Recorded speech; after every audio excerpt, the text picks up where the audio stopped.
now Hong Island. Yes, we will now be entering the narrow path of Hong Island. I'm with my tour driver guide, Chief.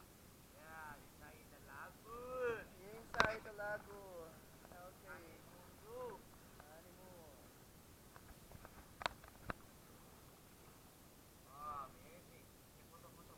Photo. No, the camera. Later.